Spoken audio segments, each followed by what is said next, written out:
Hello बच्चों, मैं स्मिता बिजलवान स्वागत करती हूँ आपका आईसीटी वर्चुअल क्लासरूम में। आशा करती हूँ आप सभी स्वस्थ होंगे और अच्छे से अपनी पढ़ाई कर रहे होंगे। बच्चों, आज हम पढ़ने जा रहे हैं क्लास 9th की साइंस और क्लास 9th साइंस में हमारा चैप्टर चल रहा था is matter around us pure, यानी कि क्या हमारे आसपास के पदार्थ शुद्ध हैं।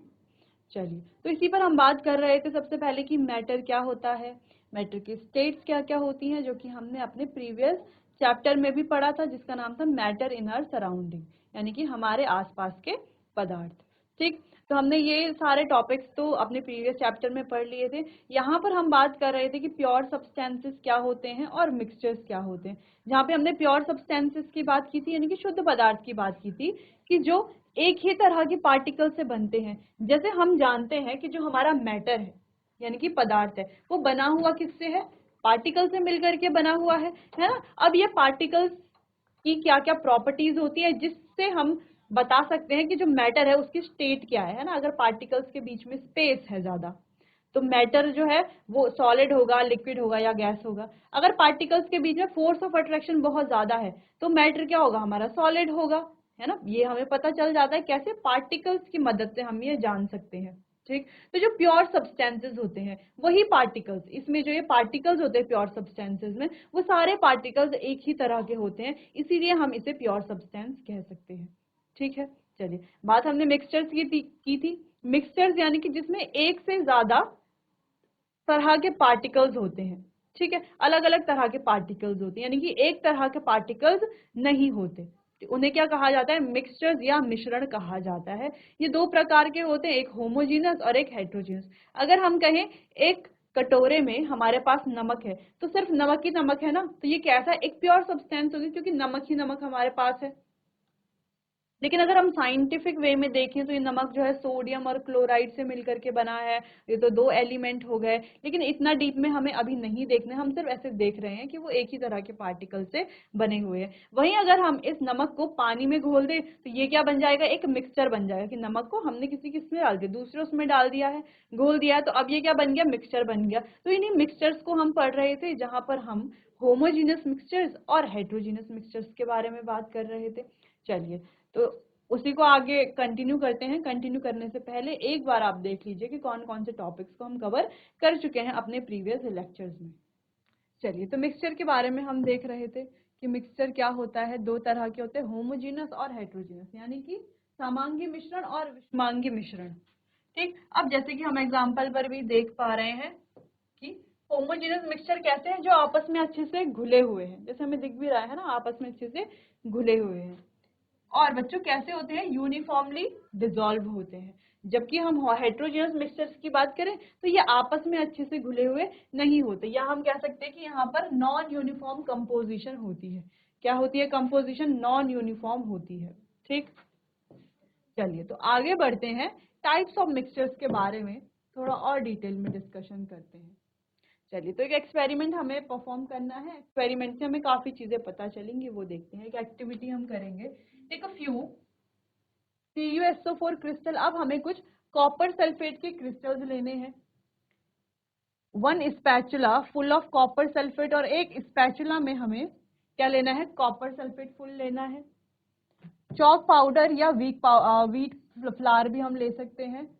एंड फ्यू मिल्क ड्रॉप्स, और कुछ मिल्क ड्रॉप्स या इंक की ड्रॉप्स भी हमें लेनी है। तो ये सारी चीजें हमें लेनी है। Add each of them in separate water sample. अब इन सभी को हमें क्या करना है? सेपरेट, अलग अलग वाटर सैंपल में डालना है। यानी कि हमने 4 या 5 जो भी वाटर सैंपल लिए, एक में हमने एक स्पैचुला, स्पैचुला हम जानते हैं इस प्रकार से होता है, आपने लैबोरेटरी में देखा होगा, कुछ इस तरीके से स्पैचुला होता है। तो स्पैचुला से हम उठा करके डालते, स्पैचुला से उठा करके हमें क्या करना है?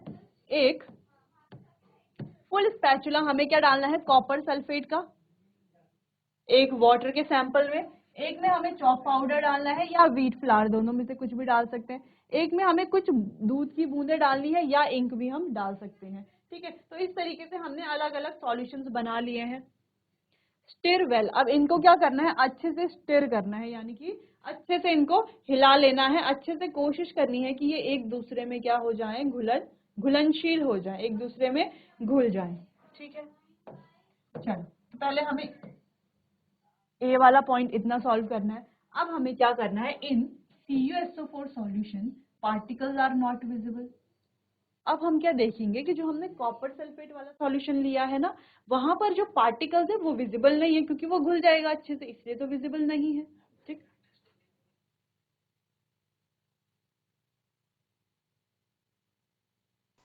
चलिए, तो हमने ये जो अलग अलग सैंपल्स लिए थे, सैंपल कौन कौन से, एक में हमने कॉपर सल्फेट लिया था, एक में हमने चॉक पाउडर या व्हीट फ्लावर हमें लेना था, एक में हमने कुछ बूंदे मिल्क की या इंक की हम ले सकते थे। ठीक है, तो ये तीन हमारे पास सैंपल हो गए, इनको हमने अच्छे से घोलने की कोशिश की।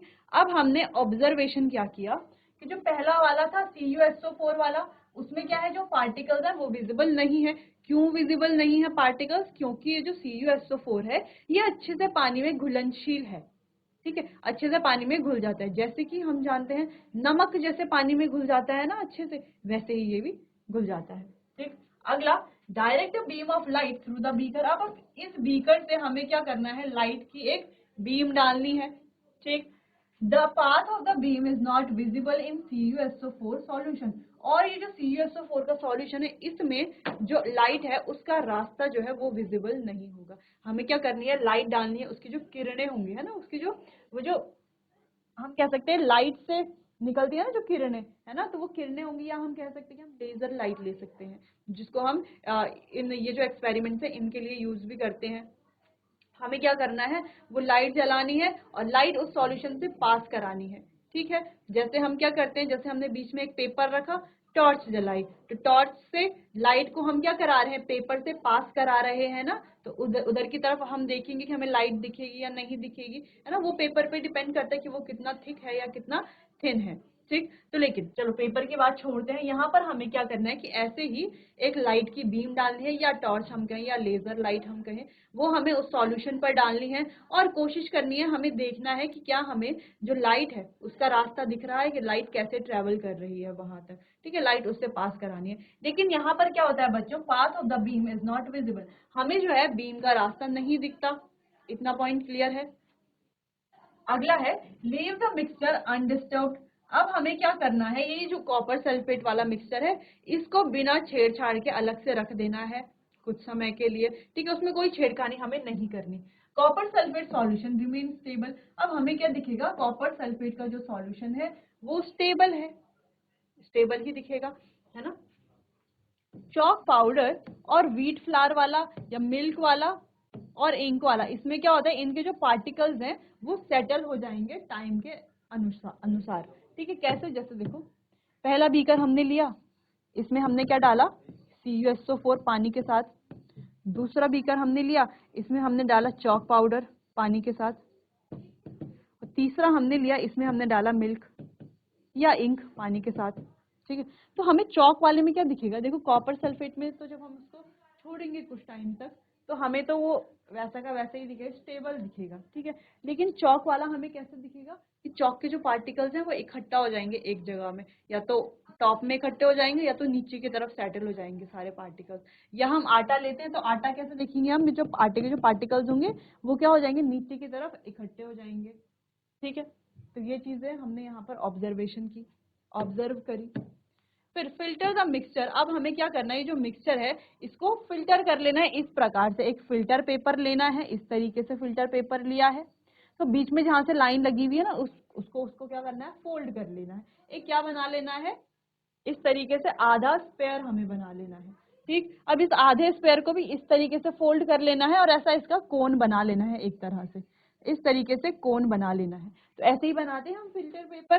ठीक है, अब इस फिल्टर पेपर को एक हमें फनल के ऊपर रखना है और इसमें जो हमने सॉल्यूशन बनाए हैं उसको हमें इस फिल्टर पेपर पर डालना है। ठीक है, अब क्या होगा, जब हम ये जो सॉल्यूशन हमने बनाए हैं ABC, इनको फिल्टर पेपर पर डालेंगे तो क्या होगा, देखो जो लिक्विड होगा वो तो नीचे आ जाएगा, जो फिल्ट्रेट उसे हम कहेंगे, पहली चीज। दूसरी चीज, अगर उसमें वो अच्छे से घुलनशील नहीं है, उसमें कोई पार्टिकल्स हैं, तो वो ऊपर ही रुक जाएंगे एज अ रेजिड्यू, है ना, रेजिड्यू, तो उसे क्या कहा जाएगा, रेजिड्यू कहा जाएगा। चलिए, तो यहाँ पर रीड करते हैं आगे। Copper sulphate solution have no residue on the filter paper. जब हम फिल्टर करेंगे इन सॉल्यूशंस को तो हम देखेंगे जो कॉपर सल्फेट वाला सॉल्यूशन है इस पर कोई रेजिड्यू नहीं बचेगा। ठीक है, सीधा का सीधा ऐसे ही आ जाएगा।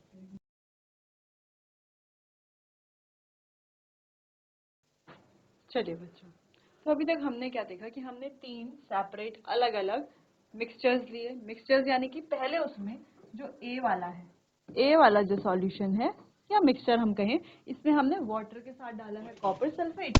बी वाले में हमने डाला है वाटर के साथ चॉक पाउडर, और सी वाले में हमने डाला है वाटर के साथ मिल्क। 3 सॉल्यूशन हमने बना दिए। अब तीनों में से हमने टॉर्च डाली कॉपर सल्फेट वाले सॉल्यूशन पर, ठीक है, लाइट डाली है ना, या हम कहें एक लाइट लाइट डाली, ठीक है, या लेजर लाइट डाली, या कोई भी लाइट या टॉर्च से हमने देखा, तो हमने क्या देखा कि जो पाथ है वो हमें विजिबल नहीं, ठीक है, जो लाइट का जो पाथ है वो हमें इस सॉल्यूशन पर विजिबल नहीं है। फिर उसके बाद हमने क्या किया, ये जो सॉल्यूशन था बना हुआ, इसको हमने थोड़ा देर के लिए छोड़ दिया, ठीक है, इसको कोई डिस्टरबेंस नहीं, यानी कि ना इसको हिलाया ना छेड़ा, कुछ समय के लिए इसको छोड़ दिया। तो हमने क्या देखा, ये जो ए वाला सॉल्यूशन है ये तो ऐसा जैसा था वैसा ही रहेगा, है ना, इसमें कोई चेंजेस नहीं आए। लेकिन ये जो और दो सॉल्यूशन है इसमें थोड़ा चेंजेस आए।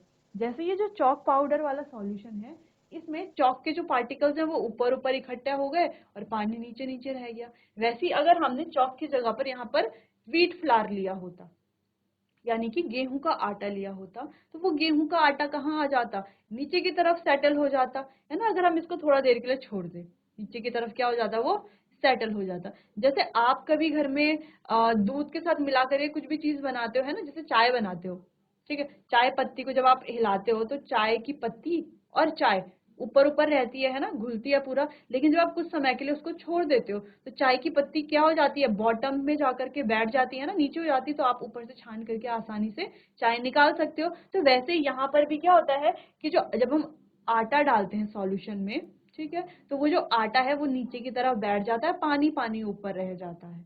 इतनी बात समझ में आई, ठीक है। तो अगर हम इनको, यानी कि ये वाला जो ए वाला जो सॉल्यूशन है ये कैसा है, स्टेबल है, क्योंकि ये जैसा पहले था वैसा ही है, बाद में इसमें कोई चेंजेस नहीं आते। लेकिन जो दूसरा सॉल्यूशन है ये कैसा है, स्टेबल नहीं है। स्टेबल नहीं है, वर्ड क्या यूज करेंगे हम इसके लिए, हम कहेंगे कि ये कैसा है, अनस्टेबल है, ठीक है।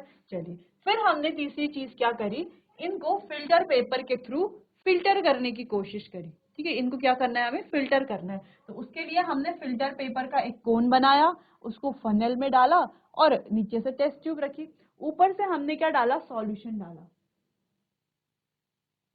ठीक है। अब जब हमने कॉपर सल्फेट का सॉल्यूशन डाला तो कॉपर सल्फेट का जो सॉल्यूशन था वो ऐसे ही नीचे आ गया, यानी कि ये जो ऊपर पे जो फिल्टर पेपर है ना उस पे कुछ भी नहीं बचा, कुछ भी नहीं था उस पे, ठीक है, जो सॉल्यूशन है वैसे ही नीचे आ गया पूरा। लेकिन जब हमने बी वाला और सी वाला ये सॉल्यूशन डाला फिल्टर पेपर से तो पूरा नीचे नहीं आया, ऊपर पेपर के ऊपर कुछ कुछ पार्ट्स बच गए, ठीक है, कुछ कुछ पार्ट। जैसे जब हम छन्नी, चाय से छन्नी छानते हैं, सॉरी, छन्नी से जब हम चाय को छानते हैं तो चाय चाय तो नीचे आ जाती है, अब वो जो चाय की पत्तियां होती हैं, अदरक इलायची होती है, वो छन्नी पर रह जाती है ऊपर, जब हम उसको फिल्टर करते हैं ऊपर रह जाती है, तो उसको क्या कहते हैं, हम रेजिड्यू कहते हैं। तो वैसे ही जब हम चॉक को सेपरेट करेंगे तो पानी पानी तो नीचे आ जाएगा, लेकिन जो चॉक के पार्टिकल्स हैं वो ऊपर जो फिल्टर पेपर है उस पर ही रहेंगे, तो उसे क्या कहा जाएगा, उसे हम कहेंगे रेजिड्यू, ठीक। तो यहाँ पर copper sulphate have no residue on the filter paper, यानी कि कॉपर सल्फेट फिल्टर पेपर पर कोई भी किसी भी प्रकार का रेजिड्यू नहीं छोड़ता, जबकि चॉक पाउडर और मिल्क ये रेजिड्यू छोड़ते हैं, ठीक है। ये बी वाला और सी वाला ये रेजिड्यूज छोड़ते हैं। तो इससे हमें क्या समझ में आता है, इससे हमें समझ आता है कि मिक्सचर ऑफ कॉपर सल्फेट और पानी वाला जो मिक्सचर है वो क्या है, एक सॉल्यूशन है। सॉल्यूशन अब हम किसे कहेंगे कि जो आपस में अच्छे से घुल जाते उसे हम सॉल्यूशन कहेंगे, जो नहीं घुलते उसे हम मिक्सचर कहेंगे, ठीक है। चलिए, जो चॉक पाउडर का और पानी का जो सॉल्यूशन था, जो फिल्टर पेपर में भी रह रहा था, उसके बाद जो कि कैसा था, अनस्टेबल भी था, तो उसे हम कह रहे हैं सस्पेंशन। क्या कहा जा रहा है, सस्पेंशन। और जो मिल्क और वाटर का मिक्सचर था उसे कहा जाएगा बच्चों कोलाइडल सॉल्यूशन। क्या कहा जाएगा, कोलाइडल सॉल्यूशन कहा जाएगा। ये एक इंपॉर्टेंट पॉइंट है इस चैप्टर का, ठीक है, जो यहाँ पर हमने सॉल्यूशन, सस्पेंशन और कोलाइडल सॉल्यूशन के बारे में पढ़ा है। चलिए ये एक्सपेरिमेंट आप देख लीजिए और ये इंपॉर्टेंट पॉइंट्स को नोट कर लीजिए।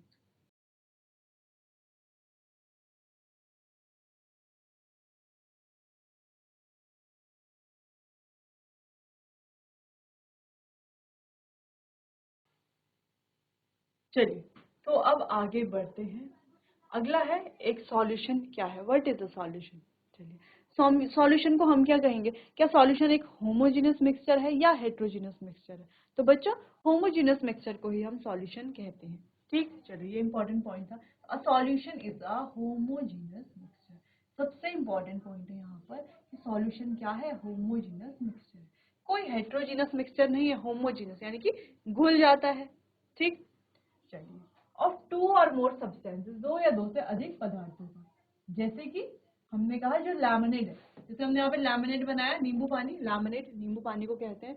नींबू पानी, नमक, चीनी, ये सब हम पानी में घोलते हैं तो वो अच्छे से घुल जाते हैं ना। ऐसे थोड़ी ना होता है कि जब हम नींबू पानी लेते हैं तो उसमें हमें चीनी के नमक के पार्टिकल्स दिखते हैं, नहीं दिखते। नींबू का रस हमें दिखता है अलग से, नहीं दिखता है ना। क्यों दिखेगा, क्योंकि उसको तो हमने क्या करा है, इवनली, वो कैसा है, होमोजीनस है, यानी कि अच्छे से घुला हुआ है, यूनिफॉर्म है ना। ऐसा थोड़ी ना होगा कि एक गिलास नींबू पानी लिया, वो ज्यादा मीठा है, दूसरा वाला कम मीठा है, तीसरा वाला ज्यादा नमकीन है, चौथे वाले में पानी पानी, ऐसा नहीं होगा। ठीक, अगला है beside liquid there are solid solution. अच्छा, लिक्विड वाले तो होते ही है, जैसे हमने देख लिया, सॉलिड सॉल्यूशन भी होते हैं, जैसे कि अलॉयज। ठीक है, अगर हम इसके एग्जाम्पल की बात करें सॉल्यूशन की, तो लिक्विड के एग्जाम्पल तो हम हमेशा ही देते हैं। जैसे हम कहते हैं कि पानी में चीनी मिला लो, पानी में नमक मिला लो, है ना, पानी में विनेगर मिला लो, पानी में नींबू का रस मिला दो, तो ये क्या हो जाएगा, ये तो एक प्रकार का सॉल्यूशन बन जाएगा। लेकिन कैसे फेज में, लिक्विड फेज में, यानी कि द्रव अवस्था में, द्रव फेज में ये क्या बनेगा, सॉल्यूशन बनेगा। लेकिन क्या सॉलिड में भी बन सकता है, बिल्कुल, जिसको हम कहते हैं अलॉय। अलॉय में क्या होता है कि कोई मेटल दूसरे मेटल या नॉन मेटल के साथ मिक्स हो जाता है। ठीक है, और कैसे मिक्स होता है, एकदम होमोजीनियसली, है ना, यानी कि अच्छे से मिक्स हो जाता है उसमें। जैसे हम बात करें ब्रास है, ब्रॉन्ज है, ठीक है, ये सारे हमारे क्या होते हैं, अलॉयज होते हैं। बात करते हैं गैसियस सॉल्यूशन की, जैसे कि एयर है, तो एयर भी तो बहुत सारी गैसों का मिक्सचर है। क्या हमें वो गैस दिखती है अलग अलग, नहीं ना, ऐसे थोड़ा ना दिखता है कि यहाँ पे सल्फर दिख रही है, यहाँ पे तो ऑक्सीजन है, यहाँ पे कार्बन डाइऑक्साइड है, ऐसा नहीं होता। वो क्या है, मिक्सचर है, यानी कि पूरे अच्छे से घुली हुई है, तो हमें अलग अलग वो नहीं दिखती। हालांकि हम उन्हें सेपरेट कर सकते हैं सेपरेट, ठीक है, लेकिन होती कैसी है, वो बिल्कुल अच्छे से घुली हुई होती है। अगला, in a solution there is homogeneity at the particle level. Example, laminate tastes the same throughout. This shows that particles of sugar and salt are evenly distributed in the solution। जो कि हमने पहली भी बात की थी कि सॉल्यूशन में क्या होती है, होमोजेनिसिटी होती है। होमोजेनिसिटी जिसको हमने पीछे यूनिफॉर्म से हम समझ रहे थे, वही बात है, वही पॉइंट है यहाँ पर, कि जैसे हम लैमिनेट की बात कर रहे हैं तो लैमिनेट जो है थ्रू आउट सेम टेस्ट करेगा, है ना। अभी टेस्ट कर लो, 5 मिनट बाद टेस्ट कर लो, छोटे कप में टेस्ट कर लो, बड़े कप में टेस्ट कर लो, है ना। तो टेस्ट कैसा करेगा, हमेशा सेम टेस्ट करेगा, यानी कि जो चीनी है और नमक है पूरे मिक्सचर में पूरी तरह से घुली हुई है, यानी कि जितनी चीनी यहाँ पर घुली है उतनी यहाँ पर भी है, उतनी यहाँ पर भी है, उतनी यहाँ पर भी। ये पूरे सॉल्यूशन में चीनी जो है इवनली डिस्ट्रीब्यूटेड है, ठीक है, और नमक भी इवनली डिस्ट्रीब्यूटेड, तभी तो टेस्ट जो है वो सेम आएगा। समझ में आई इतनी बात। चलिए अगला है एलॉयज के बारे में थोड़ा सा देख लेते हैं। एलॉयज क्या होते हैं, जैसे कि हमने अभी बात की, दो या दो से अधिक मेटल्स का मिक्सचर होता है। सिर्फ मेटल्स ही मेटल्स नहीं हो सकता है, मेटल्स के साथ नॉन मेटल्स का भी हो, नॉन मेटल्स का मिक्सचर भी होता है। ठीक, टू और मोर मेटल्स और a metal and a non metal, दो या दो से अधिक धातु या एक धातु और कोई दूसरा अधातु हो, उनका जो मिक्सचर होता है उसी को क्या कहा जाता है, अलॉय कहा जाता है, मिश्र धातु भी जिसे हम कहते हैं। They can not be separated into their components by physical method. अब इनको हम जो है इनके कंपोनेंट में फिजिकल मेथड्स द्वारा जो है हम इनको पृथक नहीं कर सकते। And alloy is a mixture because it shows the property of its constituent. अब ये एक मिक्सचर है क्योंकि ये अपनी कंस्टिट्यूएंट की प्रॉपर्टी शो करता है और इनकी वेरिएबल कंपोजिशन होती है। जैसे ब्रास की अगर हम बात करें तो इसमें बच्चों 30% तो जिंक मेटल होता है और 70% कॉपर मेटल होता है। यानी कि ब्रास एक अलॉय है जो दो मेटल से मिलकर के बना है। जरूरी नहीं कि हमेशा मेटल से मिलकर ही अलॉय बने, मेटल के साथ कभी नॉन मेटल भी हो सकते हैं, जैसे कार्बन भी यूज किया जाता है अलॉय बनाने के लिए। ठीक है, उसके बारे में हम बाद में डिस्कस करेंगे। तो चलिए फिलहाल यहाँ पर मेन एग्जांपल आपको ब्रास का देखना है। जिंक और कॉपर 30% जिंक एंड 70% कॉपर को मिला करके हमारा ब्रास अलॉय बनता है। तो सॉल्यूशन के बारे में हम समझ गए हैं कि एक होमोजेनियस मिक्सचर है। दूसरी चीज होमोजेनिसिटी होती है इसके पार्टिकल्स लेवल पर। ठीक, तीसरी चीज ये है कि ये जरूरी नहीं कि लिक्विड ही होगा हमेशा, ये सॉलिड भी होता है और गैसेस भी होते हैं, जो कि हमने एग्जांपल्स में देख लिया है। ठीक, तो ये इंपॉर्टेंट पॉइंट्स को आप नोट कर लीजिए बच्चों। चलिए बच्चों, आज के लिए बस इतना ही, बाकी मिलते हैं अपने आने वाले अगले सेशन में। तब तक के लिए आपको बहुत बहुत धन्यवाद।